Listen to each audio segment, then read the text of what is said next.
Setup exercises. In Theravada Buddhist countries, it is traditional to begin each meditation session with the recitation of a certain set of formulas. An American audience is likely to take one glance at these invocations and to dismiss them as harmless rituals and nothing more. These so-called rituals, however, have been devised and refined by a set of pragmatic and dedicated men and women, and they have a thoroughly practical purpose. They are therefore worthy of deeper inspection. The Buddha was considered contrary in his own day. He was born into an intensely ritualized society, and his ideas appeared thoroughly iconoclastic to the established hierarchy of his own era. On numerous occasions, he disavowed the use of rituals for their own sake, and he was quite adamant about it.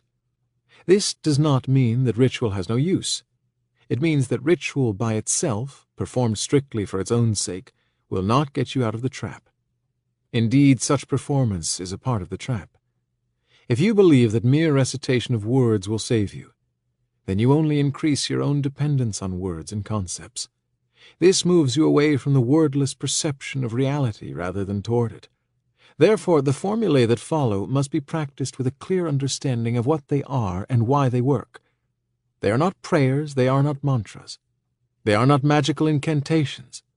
They are psychological cleansing devices that require active mental participation in order to be effective. Mumbled words without intention are useless. Vipassana meditation is a delicate psychological activity, and the mindset of the practitioner is crucial to its success. The technique works best in an atmosphere of calm, benevolent confidence, and these recitations have been designed to foster those attitudes. Correctly used, they can act as a helpful tool on the path to liberation. The Threefold Guidance. Meditation is a tough job. It is an inherently solitary activity. One person battles against enormously powerful forces, part of the very structure of the mind doing the meditating.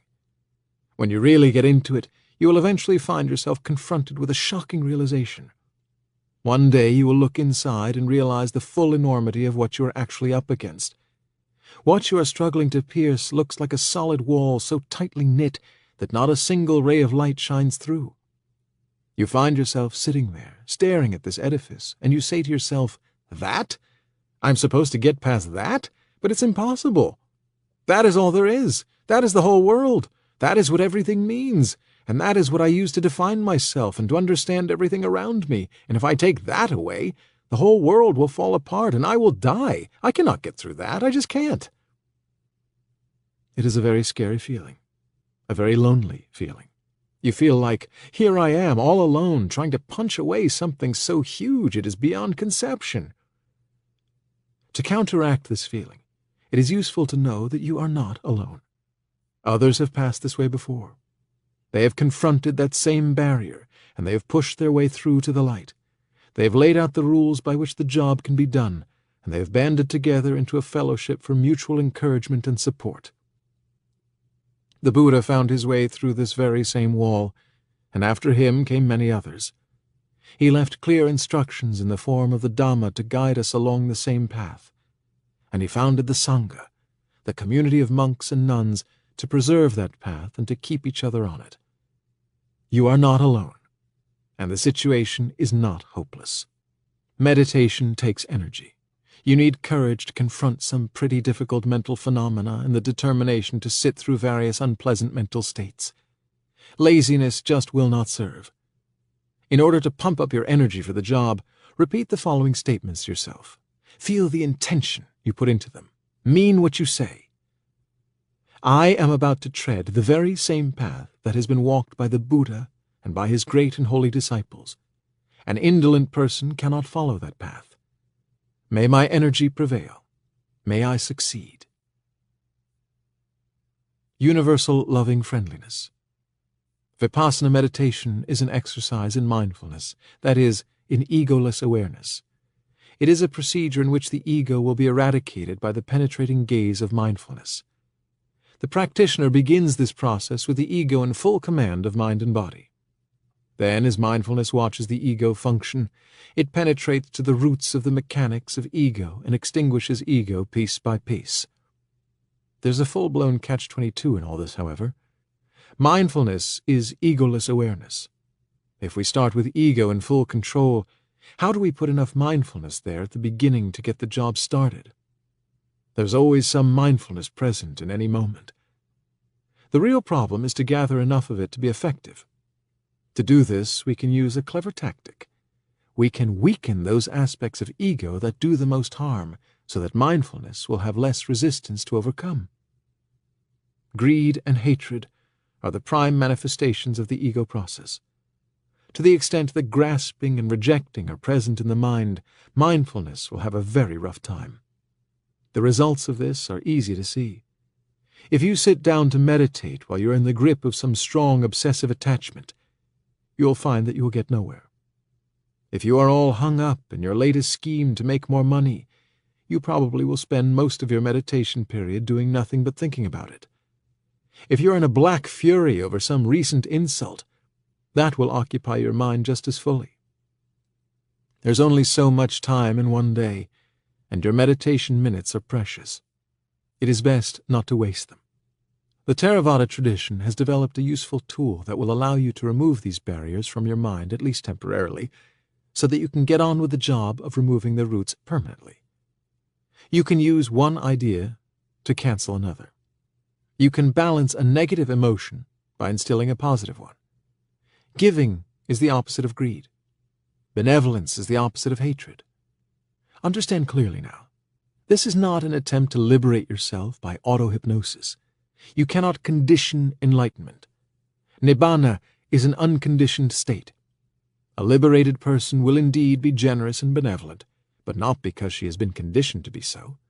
She will be so purely as a manifestation of her own basic nature, which is no longer inhibited by ego. So this is not conditioning.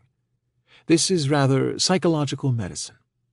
If you take this medicine according to directions, it will bring temporary relief from the symptoms of the malady from which you are currently suffering. Then you can get to work in earnest on the illness itself. You start out by banishing thoughts of self-hatred and self-condemnation. You allow good feelings and good wishes first to flow to yourself, which is relatively easy. Then you do the same for those people closest to you. Gradually you work outward from your own circle of intimates until you can direct a flow of those same emotions to your enemies and to all living beings everywhere.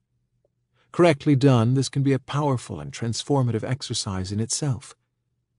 At the beginning of each meditation session, say the following sentences to yourself. Really feel the intention. May I be well, happy, and peaceful. May no harm come to me. May I always meet with spiritual success. May I also have patience, courage, understanding, and determination to meet and overcome inevitable difficulties, problems, and failures in life. May I always rise above them with morality, integrity, forgiveness, compassion, mindfulness, and wisdom. May my parents be well, happy, and peaceful. May no harm come to them. May they always meet with spiritual success. May they also have patience, courage, understanding, and determination to meet and overcome inevitable difficulties, problems, and failures in life. May they always rise above them with morality, integrity, forgiveness, compassion, mindfulness, and wisdom. May my teachers be well, happy, and peaceful. May no harm come to them. May they always meet with spiritual success. May they also have patience, courage, understanding, and determination to meet and overcome inevitable difficulties, problems, and failures in life. May they always rise above them with morality, integrity, forgiveness, compassion, mindfulness, and wisdom. May my relatives be well, happy, and peaceful. May no harm come to them. May they always meet with spiritual success.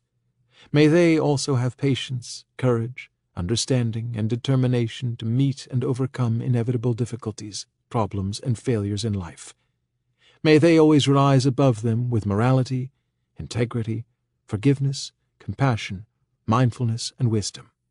May my friends be well, happy, and peaceful. May no harm come to them. May they always meet with spiritual success. May they also have patience, courage, understanding, and determination to meet and overcome inevitable difficulties, problems, and failures in life. May they always rise above them with morality, integrity, forgiveness, compassion, mindfulness, and wisdom. May all indifferent persons be well, happy, and peaceful. May no harm come to them. May they always meet with spiritual success. May they also have patience, courage, understanding, and determination to meet and overcome inevitable difficulties, problems, and failures in life. May they always rise above them with morality, integrity, forgiveness, compassion, mindfulness, and wisdom. May all unfriendly persons be well, happy, and peaceful. May no harm come to them. May they always meet with spiritual success. May they also have patience, courage, understanding, and determination to meet and overcome inevitable difficulties, problems, and failures in life. May they always rise above them with morality, integrity, forgiveness, compassion, mindfulness, and wisdom. May all living beings be well, happy, and peaceful. May no harm come to them. May they always meet with spiritual success.